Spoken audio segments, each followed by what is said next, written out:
I did. Now we're Hit the live. intro.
Saludos and salutations, Broncos country, and welcome into an exciting episode of Broncos Talk. I'm your host, Adan and joining me to my left is at Richie. Richie, how you doing today, my friend?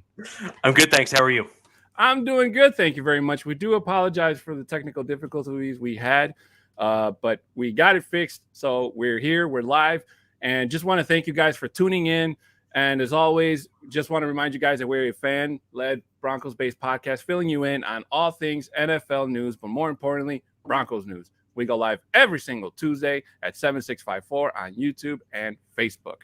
So, guys, make sure you hit that thumbs up, subscribe, comment, share, because the more interaction we get on the pods, the more eyes that they get, in front of other people. So I hope you guys like that intro because the boss, Mundungus, and Johnny have put a lot of work into making this season 2 just an epic season. So there's a lot of exciting stuff coming. I'm pretty pumped up for that. Richie, well, how do you feel? Oh, that intro was excellent. All the credit in the world goes to both Johnny and the boss man there, Mundungus, for all the work going into it. Even just as a Broncos fan, I'm sitting back watching the intro saying, wow, is that ever good? I mean, it's just amazing, guys. The energy, fantastic. Watching the highlights, watching, John Elway and Terrell Davis, and just the old school is always a good pick-me-up for any Broncos fan. At least it is for me, and of course the new school is always exciting to watch, but just if you don't appreciate it, then are you really a Broncos fan? Oh, I think you are, because you can come in as a Broncos fan from any generation into any part of the team. And just on a side note, for all of you who are listening to the pod and not watching us on YouTube or any of the other live stream options that we have for video, we do heavily encourage you come into our YouTube channel, give us a subscribe, and you can check out that new intro live and in person, and give us your feedback in the comments and what you think. Of course. And guys, if you thought our intro was amazing, just wait until you guys see what MHRT has in store for you guys in terms of what season 2 has, as well as Nothing Rhymes With, because those shows are going to be just as great as this one is. That we can guarantee you. So with that being said, guys, let's say hello to some of the people in the chat already. Of course, the boss Mundungus saying, hey, EJ saying, what's up, Broncos country? Unfortunately, I can't highlight your comment. I do apologize. So, Rich, if you wouldn't mind, Who do you want me to bring up? Just go down the list. It's fine. Sure. We got EJ here. It looks like we're going through drink orders in the chat. For those of you who are not here with us live, we got let's kind of start a little further up. We got some White Russians. It looks like from Dave Glassman. Hey Dave, how you doing? Mm-hmm. And I scroll down a little bit here. We got the ever Colorado Mile High Prophet with a Beck Brew Lucky IPA. That is fantastic. I've never heard of that. Well, from my understanding, it's a Colorado brew. Both of us not being from Colorado, we may not have actually heard of it. And we got Mobad in the house. Thank you for joining us. And Mr. Hauser, who is jealous of everybody drinking, it seems. Thank you for joining us, Glenn. Yeah, and of course, it's cherry Coke with water, so I watered it down. So it's not liquor, but on such short notice. You can pretend, right? Yeah.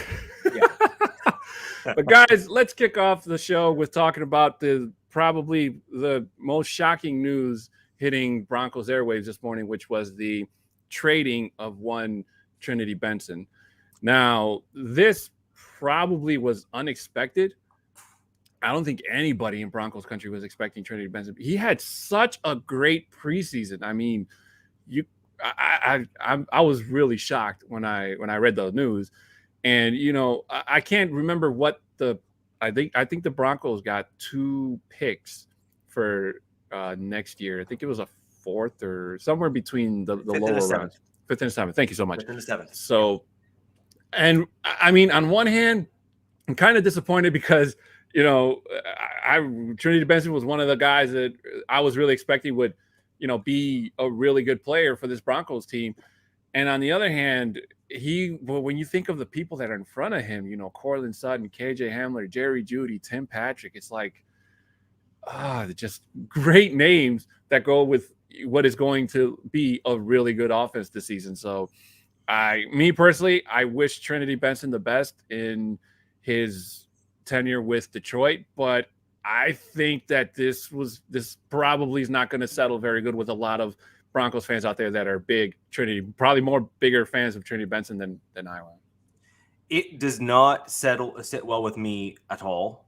I'm not going to lie. I had a few choice words when I saw that come across the screen today when I was at work. Mm-hmm. My issue here is perhaps I'm failing to see the bigger plan, but we have Sutton and Patrick coming at the end of their contracts this season. We had Trinity Benson, who was a homegrown talent who we kind of developed through the practice squad, came in this year and showed that he put in legitimate effort and took a major leap forward. Mm-hmm. And we rewarded that with showing him the door to the Lions. And for me, unless that means that we're going to make best efforts to bring back, and we are going to bring back both Patrick and Sutton, I'm at a bit of a loss in terms of what route we're taking here, because at the same time as we cut Benson, we also cut Seth Williams, who we picked up in what is the equivalent round pick thereabouts that we basically traded for to get back with regards to Trinity Benson. So, I mean, from my perspective, first off, we only have 5 wideouts on the roster right now on the final 53 as it stands today. So that was a bit of a head scratcher for me. And trading Benson was another kind of just blew me away. I'm still in a bit of state of shock, just to be honest. No, I totally agree with you. And you know how coaches have Black Monday after the season's over? This is kind of like up there with after the very last preseason game where, we know the cuts are coming, but we still, even though we try to prepare ourselves for it, it's like we're never ready for it. And it's not just with Denver. I mean, if you have been watching NFL news all day today, you've seen that are cuts going all around the league from players like Cam Newton all the way to some of my best friends were talking about the Bears earlier, cutting some of their guys. So it's not just Denver going on. But we got to keep this in mind, guys. And it's something that I've been saying since the beginning. There's going to be a lot of stuff that George Paton does that is not going to fall in line or that people are not going to like, and trading Trinity Benson could be, I guess you could put on that list because, as you know, knock on wood, all our guys stay nice and healthy and they don't get hurt.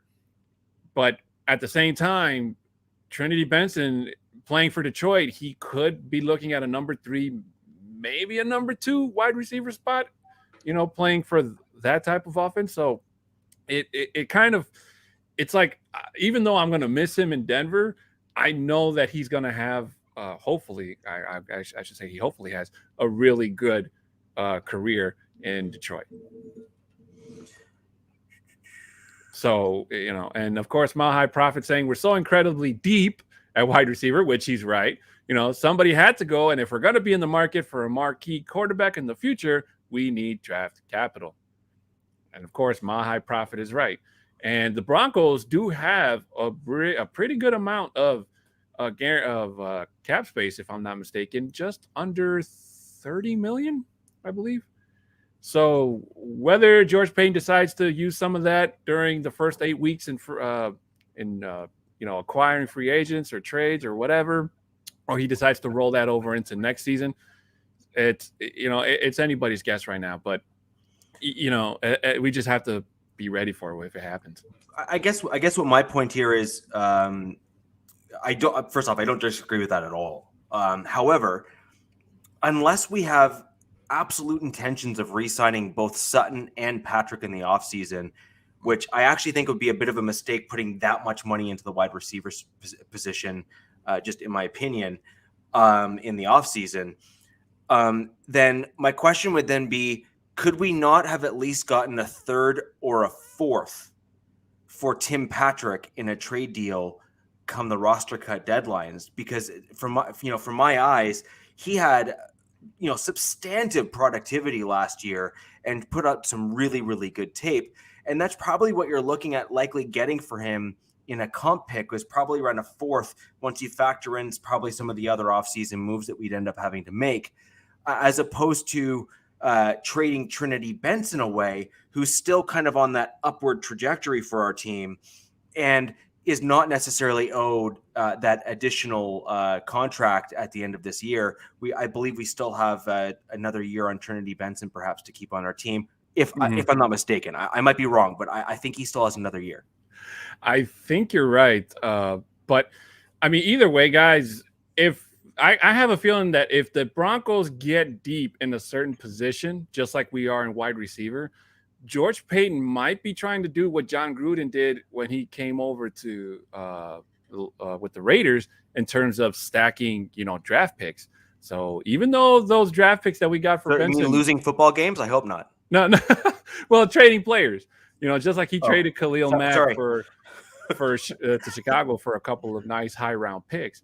So it could be something that George Paton has and he could put in his pocket. Maybe he could decide to use them or trade or whatever. I mean, who really knows?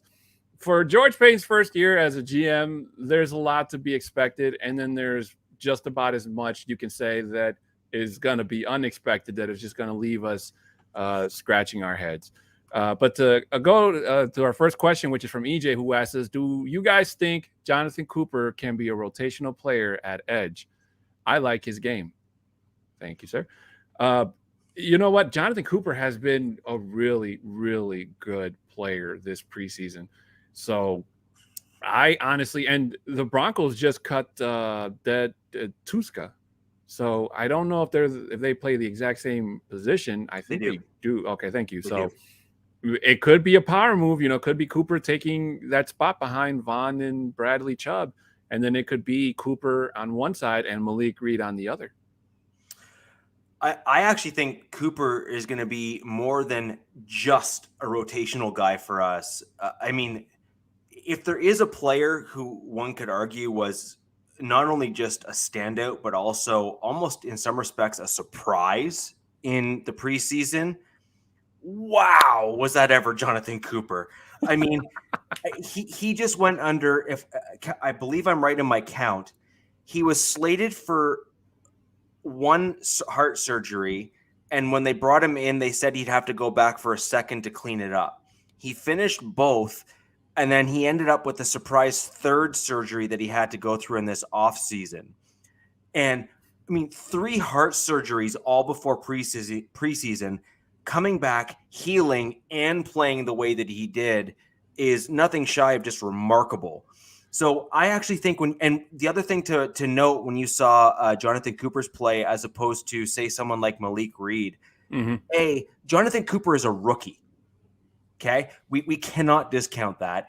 And B, you saw a much faster kind of get off than someone like Malik Reed when you compare Jonathan Cooper and Malik, in my opinion. So when you look at the way they played, I actually think Jonathan Cooper, when you start thinking of, wait, you're a rookie and you're already playing like that, I mean, does he ever have a bright future in the NFL? And we have to give some credit to our coaching staff and those in the draft room for drafting him, because that was that's got to be the steal of the draft. No, I totally agree with you. So Jonathan Cooper is definitely a diamond in the rough for Denver. And as the season progresses, you're going to see a lot of Jonathan Cooper, I would say. And I'm excited. So if you can pull up, what was that other question I saw from Travis Tarbox, where he asked us, any thoughts on the Cam Newton release? Now, me personally, I kind of saw what they were talking about in terms of people or analysts thinking why Cam Newton was released. I think Shannon Sharp said it best, that supposedly he heard from somebody that Bill Belichick wanted to start Tom Brady back in the early 2000s, but he couldn't pull the trigger. So supposedly this was Bill Belichick's way of kind of saying, you know what, I didn't do it then, I'm doing it now. Yeah, I'm not doing it now. So there's also another thing saying that supposedly because Cam Newton doesn't want to get vaccinated, that's also one of the reasons why he got cut. I mean, to be honest with you, nobody at this point really knows, Travis. But one thing I could tell you is we don't need a Cam Newton in Denver. So as soon as that went down, I automatically went on social media because I was like, please don't have people going on there saying, Cam to Denver, you put him behind Teddy Bridgewater, we'll be unstoppable, all this mess. So I'm really glad that didn't happen, because I would have probably lost my marbles if there was even a report saying, George Payton is talking to Cam Newton to see, because it's like we don't need him in Denver. Behind Teddy Bridgewater is still Drew Lock. And, as long as he's still there. Now, if Drew Lock gets traded in the morning, that's, oh, Jesus Christ. I can't believe I even said that. But even in a hypothetical world, if that happened, then we should probably start the Cam Newton, hype train. But as of right now, he is predicted to go to the Cowboys. So, wherever Cam Newton lands, best of luck to him. So that's a Jerry Jones effort to sell jerseys. So we'll call it what it is. My understanding is Cam Newton did something, and I can't remember what it was, but it landed him in what is effectively a COVID protocol. And I don't believe it's because he didn't get vaccinated. I believe it's because I think he did something. I think he went to like a club or did something. It did something where he was potentially exposed, and. And I that's my understanding, because he was actually on a COVID list. Again, I'm simply trying to remember what I was reading. I haven't looked it up or anything here. But at the end of the day, he was not allowed near the facilities for a period of time there. And that's just not a good look. Frankly, it's one thing if you're not wanting to get vaccinated as a personal choice. It's another thing if you then aren't taking the appropriate precautions to protect yourself and the team. And I have a funny feeling that Bill Belichick, being a huge proponent of personal responsibility and team first, which has been his mantra pretty much from the get-go there in New England, that something like that just simply won't go over well. And as a result, Cam Newton was let go because he has highlighted it's all about me. And Belichick basically responded back today with the cut saying, no, it's all about we. Yeah, pretty much. So I guess this is the beginning of the Mac Jones era in New England. So good luck to them on that. But anyways, Mark Langley, who has shown up and blessed us here in the chat. Mark, It's very good to see you, my friend. I feel like it's been forever. I hope everything's been good with you, man. Of course, Mark being so excited to see Glenn Hauser. I feel the same way every time I see him. So, hope you are able to stay and watch the whole show. If not, thank you so much for stopping by and saying hello, my friend. But anyways, guys, going back to roster cuts, it's probably one of the hardest things for a head coach to do is after the preseason, it's like, who do we keep? Who do we need? How many of what do we need? Do we need more wide receivers? Do we need more cornerbacks? And aside from that, Rich, it's kind of like just hoping that whoever you do cut, that they can clear waivers and you can put them on the practice squad. But even putting a player on the practice squad, Rich, does not really solve your problem because they can still get plucked by another team, just as easily as the Broncos can get another player from another team's practice squad. So it's all pretty much like it's a game when you really think about it. But the Broncos went 3-0 in this preseason. Rich, they won their game a couple of days ago against the Rams, and canvas for the days. That's another one. So I just want to say that the Broncos did a really good job during this preseason, and hopefully whoever made it to the team is really grateful that they got a spot. And I'm not just talking about our regular starters. I'm talking about people who are on the bubble that actually made it through. And, guys like Tyree Cleveland, who didn't make it, who are the Broncos hope, makes it through waivers and can land on the practice squad, as well as other players that I can't remember the name of their names at the moment. But just, hang tough, guys. I'm pretty sure you guys will find a job, even if it's not with Denver. Yeah, so I mean, maybe we should start just at the big position, the big one, if you will, at quarterback.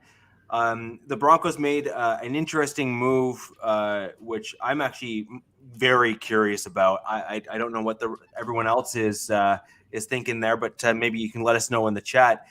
We cut Rippon, which was a bit of a surprise to me. I thought that with kind of both Drew and Teddy having off and on injuries that we may keep Brett.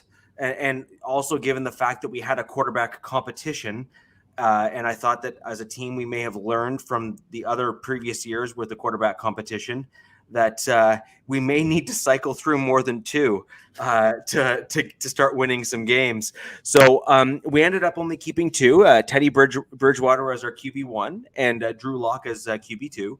Mm-hmm. So maybe we can start there in terms of where you're at in terms of the surprise or maybe not surprise of cutting Brett and what you think we might do in terms of bringing in maybe a third option there, maybe. Well, you know what? Brett Rippon, I'm really glad that he was able to last as long as he did with us last season. I mean, he did have that pretty cool, I guess you could say cool, or maybe not even good, but cool game against the Jets last season. And I was going to say the Steelers, but that wasn't him. But if Rippon clears waivers, he could land up back on the practice squad. So this could be Denver's way of kind of just, taking what they could have done with having three quarterbacks on the roster like last year, where it was, Drew Lock and who else was it? Can't think of his name. But they had three quarterbacks. Driscoll. They had Driscoll. They had Drew Lock, Driscoll, and Rippon. And Rippon, yeah. And then they had Bortles. And then they had Bortles. That's what I was thinking. Yeah. Thank you. Yeah. Then Bortles was kind of like the COVID quarterback or whatever. Yeah, except they all ended up in protocol, and we ended up having Hinton play. But anyways. So true. So there's going to be a quarterback, Rich. Make no mistake about it, at least a third one. So it could be, the Broncos maybe fishing a quarterback from now with all these roster cuts. Because I still don't think all the roster cuts are done. We could be seeing more along. Sorry, just real quick. Yeah. We kept Andre Mintz, who was an undrafted player, just as an answer to this. I have to go back through the other 53, but Andre Mintz was an undrafted that we had brought in. So we have kind of maintained the Denver Broncos' long-standing history of keeping undrafted players on our roster. And to be quite honest, quite a number of them have turned into some real studs in this league. Sorry, go on about the quarterbacks there. Sorry. Yeah, and now that we know that Teddy Bridgewater is the guy, I think that it's safe to assume that Drew Lock's job is pretty much as a backup in terms of him being traded.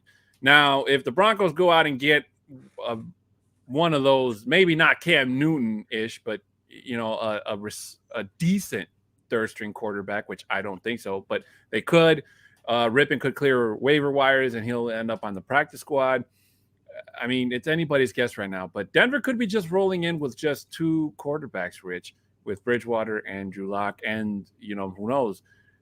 They could pick up another one along the way. Like I keep saying, you could end up on the practice squad. But I don't think that the Broncos are going to roll with three quarterbacks this year, because unlike last year when, the whole thing with the pandemic and there was no vaccines or nothing. And, it was pretty crazy time. So with this time around, I think everything is going to be a little bit more controlled in terms of, what the Broncos know exactly what they're doing.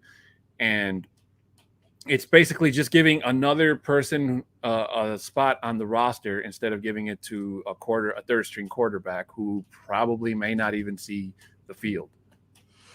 Yeah, I think that's where we may try to leverage the practice squad position to bring in a quarterback there. So I do somewhat agree with you there. It's just my concern is, I actually liked Rippon. I thought he actually had pretty good command of the offense. You saw him making line adjustments, even in the Seahawks game. You saw Drew and even Teddy to some extent struggle with line adjustments in that Seahawks game, but yet, I mean, even the announcers made a comment to say the coaches basically send Brett out there and say, "Call your plays, thanks. Let us know when you're done." So, I mean, that is something to be said for a player on the field, especially a guy who just got cut, which is kind of bizarre, right? When you have someone who's known for that kind of mental capacity on the football field, because that's rare. Now, he obviously had some other challenges, otherwise we would have kept him, but I really do hope we bring him back, because I really did I actually like Brett. I think he's a great option for us, and I'd love to have him stick around in Denver. We have a lot to cover today, so I do want to start going through some of these other roster positions. Sure. A heated topic amongst our friends, even within the Mile High Roundtable Network. I'm going to bring up, almost he who should not be mentioned, and that is Deonte Spencer, who made the roster. I would like to kind of bring up with the larger group and get your take on it there, 6'10". We kept 5 receivers, which I think surprised, everybody, because I even had 6 in my mock 53 that I had. I was shocked to see Deonte Spencer on that list. Obviously, Trinity Benson likely would have been the 6th in that wide receiver room, but then we traded him. So I'm curious as to your thoughts of bringing Deonte Spencer and keeping him on our roster, as opposed to looking at someone who is perhaps more versatile, like a Trinity Benson, keeping him on the team, who is both a offensive weapon for us and can be leveraged more on the offense, as well as a returner. You know what? I've been thinking about this question all damn day, to be honest with you. And the only thing I can think of that saved that man's job was probably that Carolina game. If Deonte Spencer does not get that return touchdown, he wouldn't have a leg to stand on. In terms, maybe with Tom McMahon, maybe with Vic Fangio or anybody in the coaching staff. It almost feels like he had to bribe somebody to say, "Hey, look, give you $100 if you keep me on the team," something crazy like that. So I honestly don't know. Like, Deonte Spencer has been getting a lot of heat from Broncos country, because it's like we gave up Benson or traded him just to keep Deonte Spencer. And if Deonte Spencer was like any one of our other really good punt returners that we had in the past, like, I'd be like, okay, well, he had between 4 to 10 return touchdowns or kickoff touchdowns or whatever, but he only had one. And right now, the Broncos' Achilles heel is obviously special teams, So I guess Tom McMahon really, really must like Deonte Spencer, kind of like the Broncos really, really liked Isaiah McKenzie, even though he wasn't a really good football player in Denver. But then he goes to Buffalo, and he's one of the best wide receivers in that division, made to look like anyway. So I honestly don't know why, but if I had to guess, it's probably because he's one of Tom McMahon's favorites. And as long as Tom McMahon is special teams coordinator of the Broncos, you can probably expect Deonte Spencer to have a starting role job in special teams in Denver as well. Right. You can also expect, with Tom McMahon as our special teams coordinator, a leaky and poor special teams showing in addition to that. But the other thing, pulling up Glenn Hauser's comment here. Glenn, I really appreciate you being here today. Thank you. With regards to Spencer, Glenn and I have literally been in lockstep the entire time with regards to Deonte Spencer. It makes no sense to me either. I actually think that Spencer's saving grace, if you will, was Levante Bellamy getting hurt. In my opinion, I think Bellamy was the one guy who the Broncos saw as being a bit more of a bulldozer on special teams with some speed. Mm-hmm. And I have always been a huge proponent. I mean, dating back before I even kind of came into the Mile High Network here, the Roundtable Network here, I've always wanted a running back as a as a returner, because I believe it offers that dual threat. So you can have a guy that can participate in the offensive side from time to time, and then you have the same guy that can then participate on the special team side of the ball and perform the return duties as needed. To me, having a fifth guy who's literally taking up a spot as a specialty player who is maybe slightly above average, and that's about it, makes zero sense to me whatsoever when we had Trinity Benson, as an example, who was just as fast and was a far superior offensive weapon for our team. Yeah, but I mean, look, I get it. Every coach has their favorite player, John Elway, when he was our GM, was obviously Drew Lock. Vic Fangio, you can say either Kyle Fuller or Bryce Callahan because they came with him from Chicago. So Tom McMahon, obviously Deonte Spencer. Now, I just don't really – I would have been better if the Broncos traded Deonte Spencer to Detroit for a seventh-round pick or something and kept Benson, I can see them cutting Cleveland because Cleveland's preseason wasn't that good. So, he was already on the bubble with a lot of Broncos country fans. I mean, I guess you're right, Dave. I guess you're right. It's kind of like if you guys play Madden and you try to trade anybody underneath like a 69 or lower, it's like you just get the red.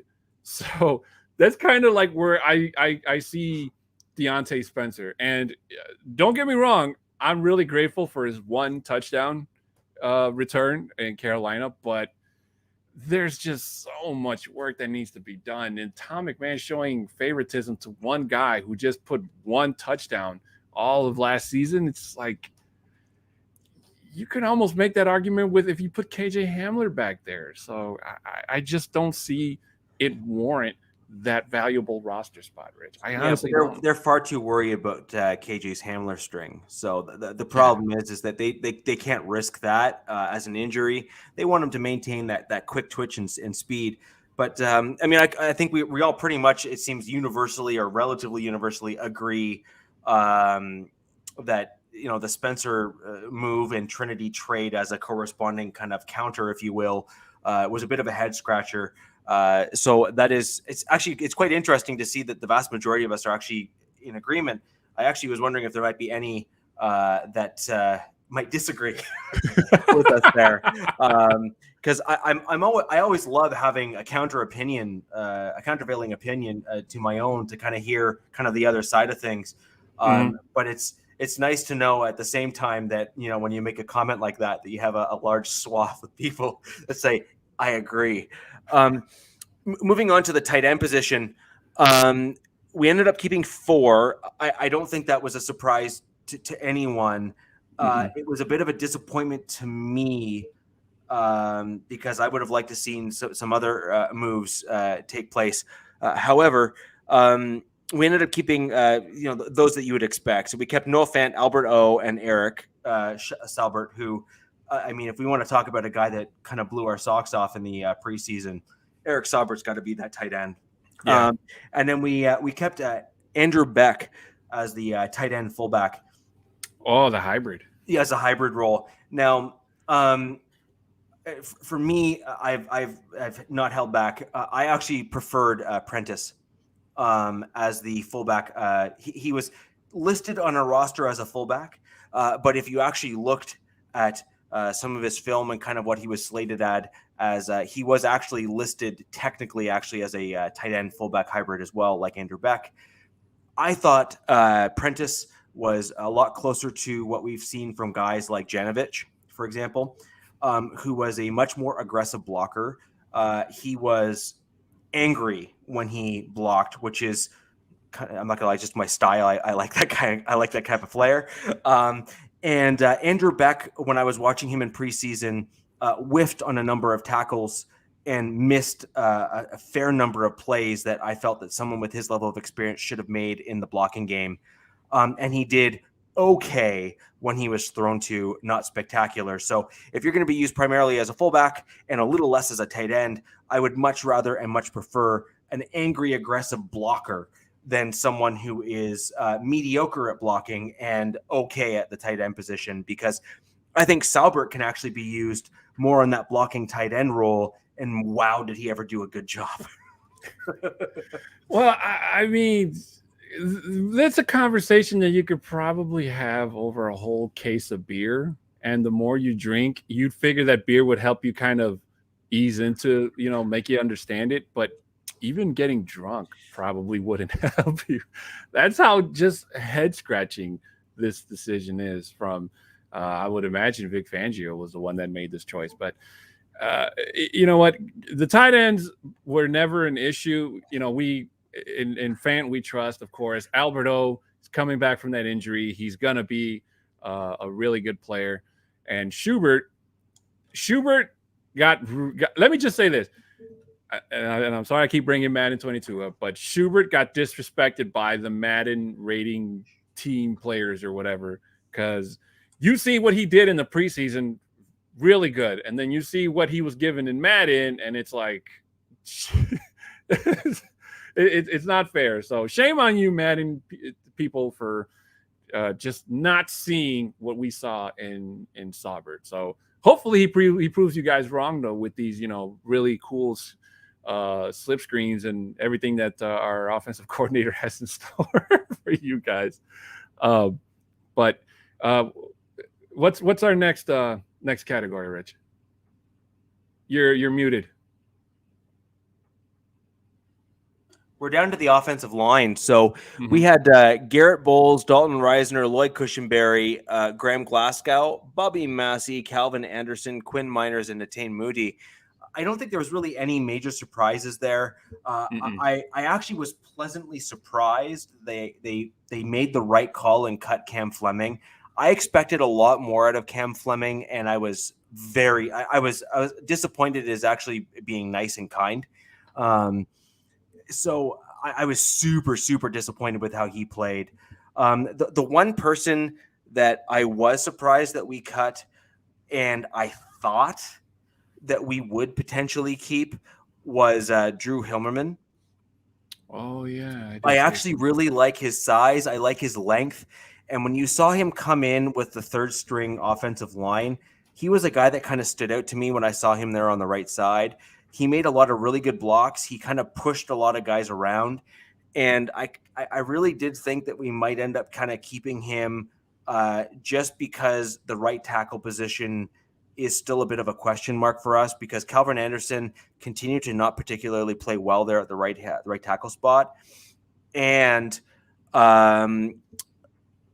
who's the other guy? And frankly, Bobby Massey, when you saw him play, to me, he was underwhelming as well. So That was a concern of mine. I really hope Drew Hillmerman clears wires, and I would really, really like to see him stay on this team because I think he has. I think he has some options. I think he can really be that. Maybe not that guy, but he can at least be a solid option for us. Well, you know what? But can you really blame Calvin Anderson, though, Rich? I mean, asking somebody to play the opposite side of their specialty, it's a really hard ask. It's not as easy as maybe he thought it was. It's kind of like I'm right-handed. So if I had to sign my name with my left hand, which I'm not used to, you'd probably see my signature as if it was being imitated by like a third grader or copied by like a third grader because it's crooked. I mean, it's ugly already as it is with my right hand, but with my left, it's like it's not legible. Let's just say. So no, I actually agree with that, and this is a great take because I agree, and I think a lot of other people will agree. And frankly, you heard there's a few lines out there, including switching tackle positions is like trying to wipe with your other hand. Is the quote that came out from someone. I actually can't remember who, but it's hilarious, and I intend to use it forever. But hear me out though, Rich. I mean, don't get me wrong. I commend Calvin Anderson for trying to be a swing tackle, which is a very rare thing in this league for somebody in offensive line to be. But with that being said, Teddy Bridgewater is now our guy, and I just wouldn't feel safe knowing that Calvin Anderson is not at 100%, is not at 100% sure that he can being in that right tackle where he would be more 100% natural in the left tackle. You know what I'm saying? So hopefully Cam Fleming does come back and maybe a practice squad type of role. I mean, it could happen because I thought he might not be like starter quality per se, but I think he would make a really good, at least in the backup type of position. So, who knows? I would much rather after seeing Fleming play and Hillmerman play, there was almost no drop off between the two. So, given that fact from what I saw, at least on film, I would much rather keep a young guy who's an undrafted rookie in a Hillmerman than to bring back Fleming, who has had years in the league and not shown that progression that he needs to. So, I mean, just my opinion for what it's worth is I would absolutely much rather us keep Hillmerman, maybe grow him and have him sit with Munchak and have him kind of develop there at that right tackle position. Hopefully he's a quick learner because his size, I mean, the guy is a monster. I don't know if you saw his height and weight. I think he's something along the lines of like 6'7" or 6'8" or something to that effect. Yeah, and Rich. And so, I mean, you need that size at that position to get the length of arms. Yeah, but if it's one thing we learned from Garrett Bowles is that you need time to perfect your craft or to get damn near close to it, because we all wanted Garrett Bowles out before the start of last season, before he got a big deal. So I keep saying it to this day, I'll eat crow on that because I was on the get Garrett Bowles out of Denver train, just like a lot of other people were. But when I'm wrong, and I admit it. So Cam Fleming could be one of those guys that obviously he's not the best, coming into a new team and a new system or whatever, trying to fit in with how the rest of the offensive line works. It could take time. But, that's a gamble in itself. Is it worth investing the amount of time in Cam Fleming and hoping it pans out? Or is it just like, hey, we tried, but it didn't work. And, now our quarterback is injured or our running game is suffering because the offensive line can't open any holes. At this point, we won't know because he's not on the team anymore. But, anything could happen going forward. Sure. And then the other guy that I think might be worth mentioning is Bailey. I think Quinn Bailey. Yeah, Quinn Bailey. I think it's Quinn Bailey. Yeah. He also had some pretty good snaps there. And again, maybe someone that we might kind of pull back on our hopefully might be someone that we pull back in our practice squad. I don't know if you saw on the Gordon run, but if I'm not mistaken, I believe he was in at right tackle when that happened. Mm-hmm. And he was the guy that kind of sealed that run block for Gordon. Number 75, if anyone's going back and rewatching the game, He actually had a few good plays. He had a few, little moments, and by and large, he had some pretty good plays there in the game, and that's really what you want to see from any younger player like a Quinn Bailey or a Drew Hillmerman or someone else like that. Is even a Netane Muti. He had a few plays in the previous game that we played, our preseason game 2, where Moody actually got stood up a few times and ended up giving up some plays that is very uncharacteristic of a Netane Muti. And if you watched him in the Seattle game when Moody came in, he really had that bounce back game that as fans you want to see from someone like a Netane Muti as a year 2 player with our team. I for one would actually love to even see him start. I think he's that good, but he needs that time. He needs those starting reps, and he needs to start going against the first team of other teams to show just how good he is. And hopefully we might see some of that this season, even in a rotational role. But I think that at some point we're going to see him in more often than not. And I mean, there's not very many offensive linemen that can block 300-pound men with one arm. I wholeheartily agree. And again, Madden did not do Netane Muti justice, so I am pissed off about that too. So I think a few people that might have some things to say on moving on to the defensive side of the ball. And sorry, we can just kind of quickly go over the running backs. I don't think there's any real surprises there. Melvin Gordon, running back 1, Javonte Williams, running back 2, Mike Boone, running back 3, and Royce Freeman made the team. I think likely because George Payton and I think Fangio have both come out in separate statements saying that Mike Boone will likely be placed on IR, short-term IR with designation to return. I believe tomorrow is the date for that to happen. And just jumping ahead a little bit further into the defense, comments have also come out from both of those same people on our team, Payton and Fangio, where Michael Ojemudia, I believe, is also headed in that direction as well. Yeah, I mean, the defense in terms of cornerbacks is what we're talking about, right? Yeah. Well, those were running backs, right? So Boone got hurt early, and there was actually a lot of buzz. Oh, okay. I heard you say Ojemudia, so I thought we were shifting. No, I just said that there's the 2 guys that we knew were hurt, and the first of them was Mike Boone. The second one, Michael Ojemudia. Both of those players have come out. Both of those players were mentioned today by folks in Dove Valley, and George Payton. I believe Fangio came out separately and said the same thing, that both of those players are likely slated for the short-term IR with the designation to return. That will free up an additional 2 roster spots. So we should be mentally preparing ourselves for 2 people likely to be brought back in. It'll be interesting to see who they are. You know what? And with that being said, guys, I think we should probably be really, really grateful, that there were no serious injuries at all this whole preseason. I mean, obviously what happened with Mike Boone going down was sad, but thankfully it wasn't something where he tore something and he was out for the season. So thankfully everybody had a really good preseason, no serious injuries. There were a couple of hiccups, but nothing that's going to keep anybody out from week 1. When the Broncos go up against the Giants.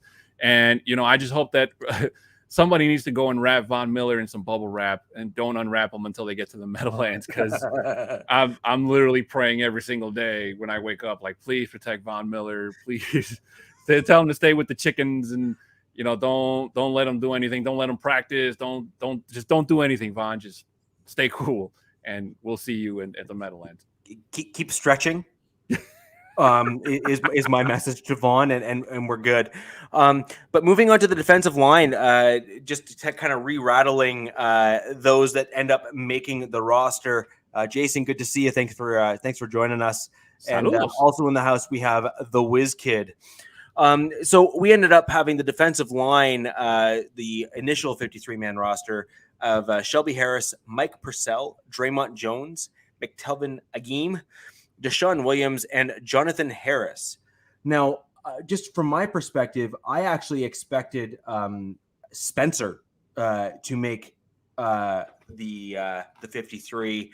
I was a little bit surprised not to see him there. He ended up getting cut. That was really my only surprise. I actually thought he played well enough to make the 53. I was kind of surprised to see Harris making it there, not Shelby Harris, the other Harris, Jonathan Harris, making it. Your thoughts and others?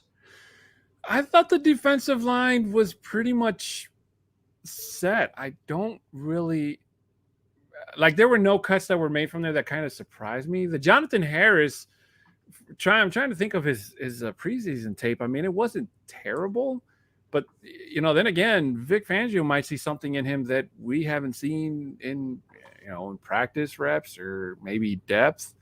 But I think the defensive line will be fine. Mike Purcell's coming back. Shelby Harris is slated to have a really big year. Bradley Chubb, knock on wood, hopefully he's close to 100%.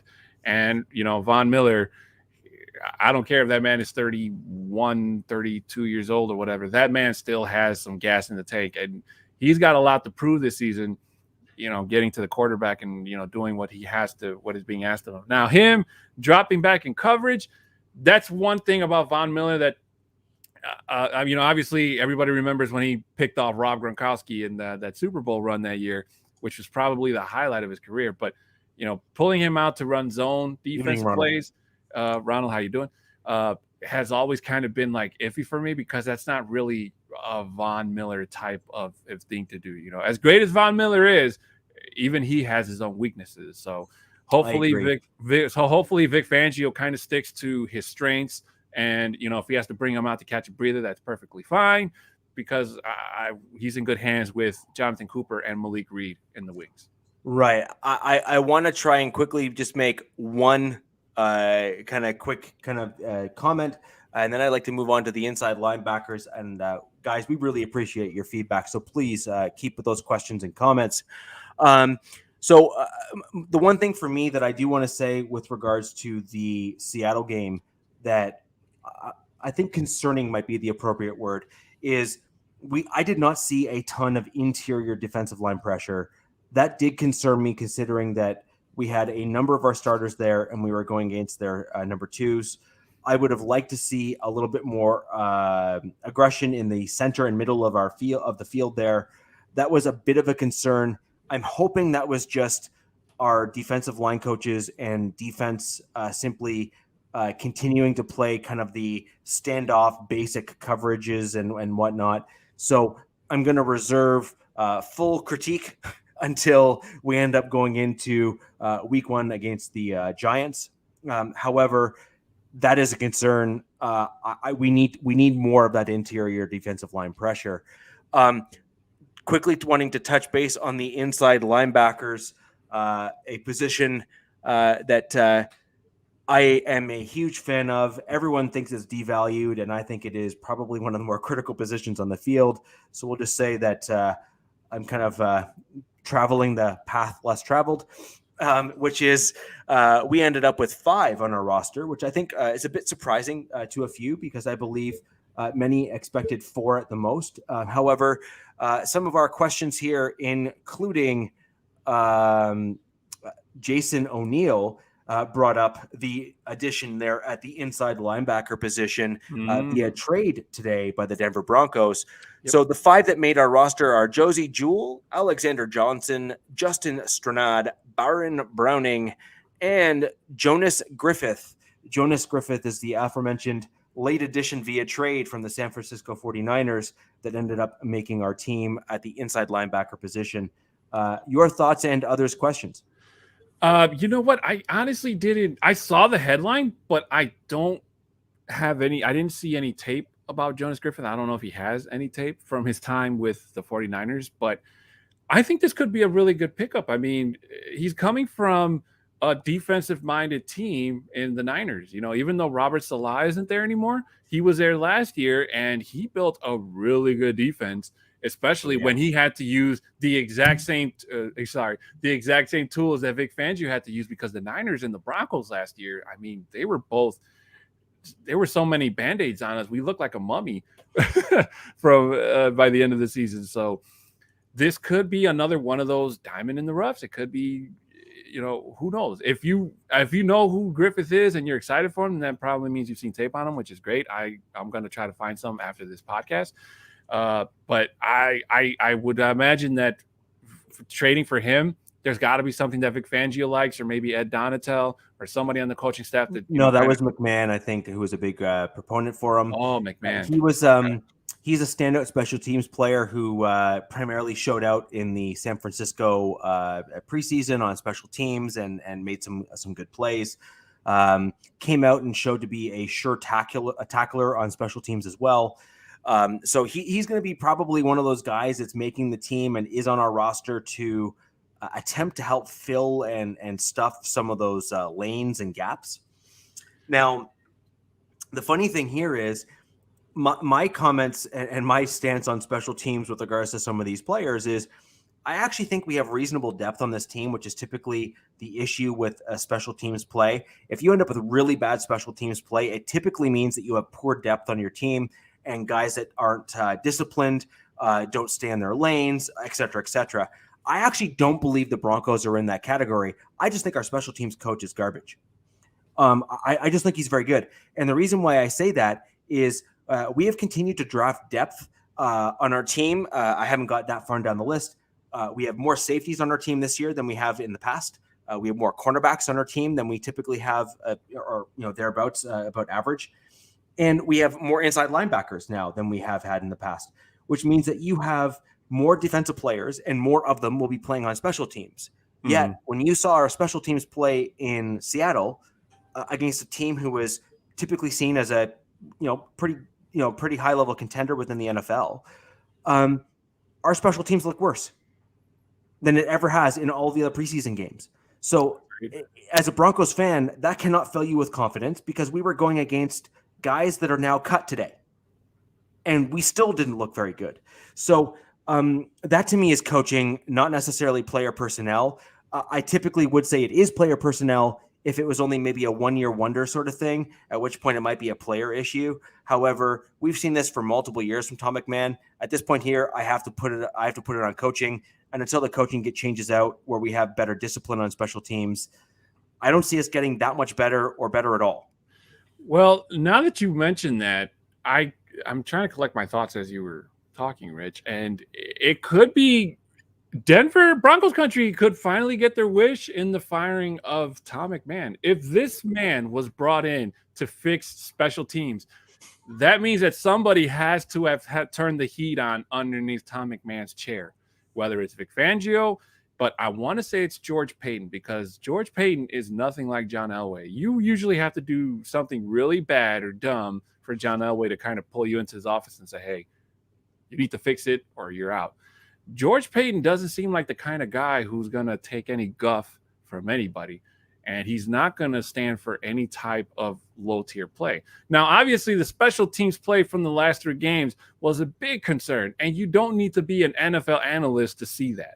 So I do hope I'm right, and this is somebody, maybe Vic Fangio or whose ever way of saying, hey, Tom McMahon, here's this guy. He's really good coming out of San Francisco. If you cannot find a way to make this special teams better by mid-season, then hey, you're gone. Or he might not even make it or maybe they might keep him the whole season and then let him go after the season's over, depending on where Denver falls. I don't think you can afford that. I think if you believe that the issue is special teams, then you put the onus square on Tom McMahon. You might give him 2 or 3 games, but at the end of that, as a GM with George Paton, you got to basically kick him to the curb and get someone else in. So at this stage of the game, as Broncos country, we should be hoping and praying, if you will, to the football gods that George Paton is currently putting up feelers to alternative special teams coaches in the off chance or hopefully likely chance, if you're a Broncos fan that's fed up with our special teams play, that George Paton is looking to move on from Tom McMahon and basically pushing Vic Fangio to make that decision. And if Fangio's presser in the last couple of days was any indicator, I'm pretty sure Paton has made it very clear to Vic Fangio that special teams play that we saw at the end of the Seattle game was nothing shy of unacceptable. No, I totally agree. So this, I would like to say, go on record before the official start of the season, that this is Tom McMahon's last season as a Broncos coordinator, because we were all calling for his tenure at the end of last season. We thought it was going to happen, and then as we went along, it was like, nope, he's going to get one more year, and nobody freaking knows why. Right. Now we were talking about at the end of Broncos Talk last week about the outside linebacker position. And again, Glenn Hauser and I were in lockstep on this exact same issue as well. The outside linebacker position has two players who are in contract years. Mm-hmm. And we have a potential need and or want to ensure we get depth on this team. And one of those players that Mr. Hauser and I were in lockstep about, saying we need to keep this guy. He has shown real flashes in preseason, maybe not at Jonathan Cooper's level, but certainly at what we saw from even a lesser than version of Malik Reed in his first preseason with the Denver Broncos. Because I think Andre Mintz, who's the gentleman I'm speaking of, has shown us legit flashes this preseason, and is certainly a guy that I am pleased that we kept, because we need that depth on this roster. And good teams develop players like Andre Mintz within. That's what they do, and that's why they're successful. So we ended up with Von Miller, Bradley Chubb, Malik Reed, Jonathan Cooper, and Andre Mintz. We need that depth at the outside linebacker position so that we can continue to develop that talent and have players like both Bradley Chubb and Von Miller coach and teach those guys off the field, showing that they're putting in the work, because you never know, at least one of those guys might be gone next year. Mm-hmm. If you could highlight that question from Jason O'Neill for me, where he asked about, there was a poll that wanted grades on preseason play for the Broncos, and 57 fans voted A, but I voted B because of the special teams play. Am I wrong? Jason, no. You are totally not wrong, dude. I would have picked, the same thing, because everybody needs to realize the defense starts where special teams stop. So if special teams cannot put the defense in a very good position where they can, force a turnover, or if you can pin them just back long enough, a safety, then the defense, you put more work on them, So if the opposing team is getting the ball and they're able to run it back 10, 20 yards close to midfield, that's more work that the defense has to do. Aside from that, the offense needs their breather if they've been out, especially if they've been out on the field for a long drive, So everything, all three of those work in tangent, kind of like a car engine. So they all have to be on the same page. Offense with defense, defense with special teams, it goes back and forth. So if one out of those three is not working properly, it puts more strain on the other. You know what I'm saying? If offense turns the ball over a lot, the defense gets strained. If special teams gives up a lot of yardage, the defense gets strained. If the defense can't stop them from scoring a points or hold them to a field goal, then that's more strain on the offense if they have to catch up or, keep a lead or what have you. So we have to keep in mind that whatever the coaching staff is trying, at least I would like to think so, that what the coaching staff is trying to do to help Tom McMahon pans out, because as much as we don't want Tom McMahon in Denver anymore, if he gets fired mid-season, there's going to be somebody that's going to be an interim per se.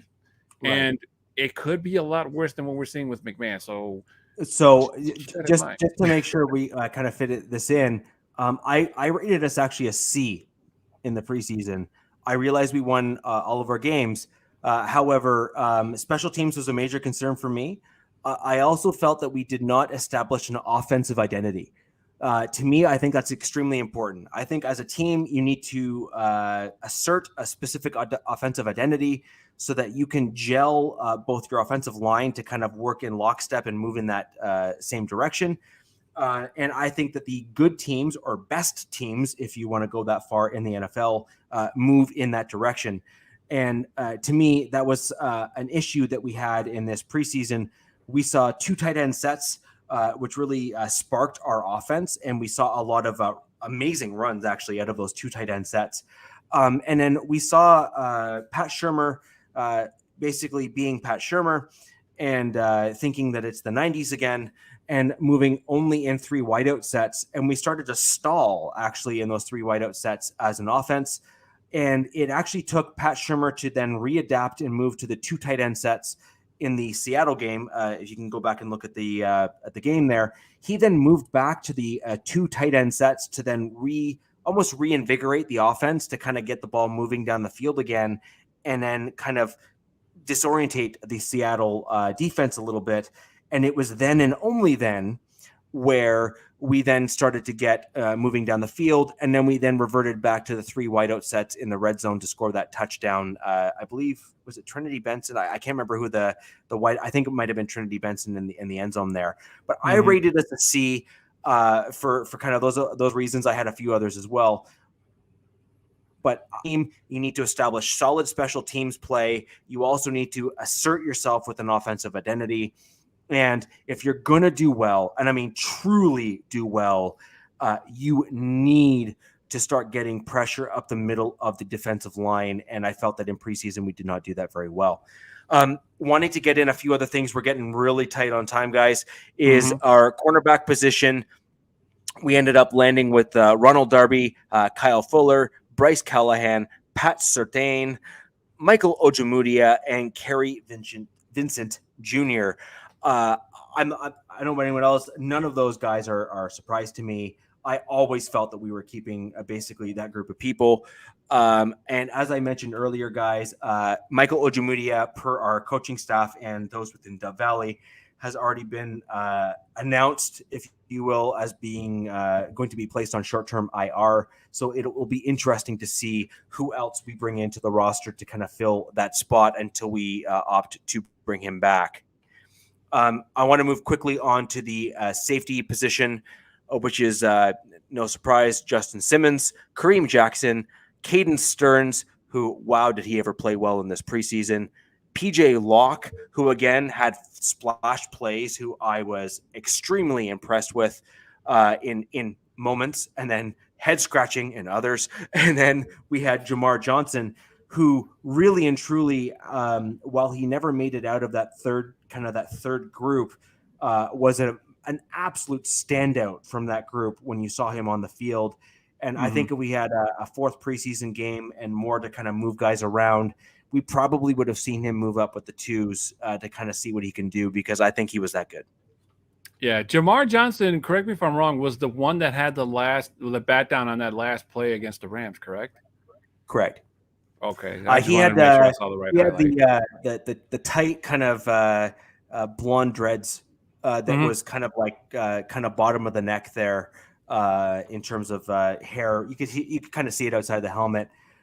He had made multiple plays this preseason that really, he kind of jumped out. Like, you want to see guys jump out, and he really did jump out, and he deserved a spot. So I'm glad we didn't cut him. Again, same reason. As I mentioned with the outside linebacker position, Kareem Jackson's on a 1-year deal, right? And so you want depth at that position. And also safeties are really good special teams guys because they tackle well and they are relatively quick. So having that depth at the safety position really does help out, or should, in theory, help out on special teams as well. No, I totally agree with you. And if I was Kareem Jackson, I'd be really nervous because those guys had a really good preseason, and under Vic Fangio, they can have a really good season, and they could probably make a run for Kareem Jackson's job at the end of the season. Now, Kareem Jackson, his contract was not expensive per se, but he is getting up there in age. And anyway, usually in the NFL, the higher you will go up in age, especially for cornerbacks or safeties, that does become a bit of a concern, because that's when most players start to go downhill in terms, not so much strength, but speed, So it could be George Payton more than – I feel Payton's probably going to move on from Kareem Jackson regardless of where the Broncos end up in terms of, if they went on to win a Super Bowl, of course, I'd love to see that. But I just feel that Kareem Jackson is probably going to play his last game as a Denver Bronco, regardless of what the outcome is in terms of defense. I agree. And just wanted to bring up Dave Glassman's comment here. Perkins was an interesting quarterback. I did like him in that LA game. And I mean, I have made no secret in our group chats, 6'10". I wanted us to aggressively go after that punter from LA. I don't really care how good everyone thinks Sam Martin is. That punter for LA was ridiculous. He was silly. It was one of those things where you just looked at what he did and said he was putting on a clinic, as far as I was concerned, in terms of what you're supposed to do as a punter. As a punter. So, unfortunately, Dave, I received it on good authority that Green Bay acquired him. Now, I have to dig in myself. I do not know if they traded for him or if they ended up picking up on waivers. Now, if they picked him up on waivers, I'm going to be livid because that means that we passed on him. And to me, that is a fireable offense. You literally just played against a guy who made you look silly, literally look silly on special teams, and you didn't pick him up. I mean, he put on a clinic. He dropped the ball on the sideline, just in bounds at the 1 yard line. It almost seemed like for fun, just to prove a point to say I am that good. Guys, come and get me. And if it was not a trade by Green Bay, then that is darn near criminal as far as I'm concerned. I'm going to have to go and rewatch that because I don't think I saw that highlight, Rich. But guys, we're getting close to the end of the show. Just wanted to thank you guys so much for tuning in and watching. We do hope you guys love the new intro. It was awesome. If you missed it, make sure you rewatch it later on after the end of this podcast. If you're listening to us on audio, hey, come in and watch us on YouTube or Facebook. Log on so you can see it for yourself because hearing it just doesn't do it any justice. I agree. Guys, I'd like to thank all of you for joining us today. It really is a pleasure doing this show and having you all come in. We want to thank every single person, both live and who catches us after the fact. We all know that sometimes schedules don't line up, and that is perfectly okay. For those of you who do join us after the fact, and if you do have questions because you weren't able to join us, please feel free to leave comments in our videos. We are happy to respond to those after the fact. If you can go ahead and click those thumbs up, subscribe, and like, it really does help us. It allows us to reach more in Broncos country. And the more eyes we get in front, the more activity we get. And it just becomes a far more interesting show having as much interaction as possible. And guys, as we all know, we are entering in to season 2. Dos. De. I'm French. What can I say? I live in Canada. It's the second language here. Season 2. Season 2.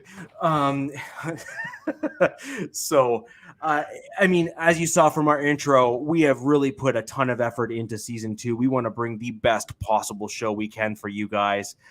We have all of our shows going on a revamped and new look, starting with our flagship podcast, the MHRT Podcast, with Mundungus Creevy, Glenn Hauser, Mr. Boggins, and Broncos Talk very own, a 6'10" Mexican.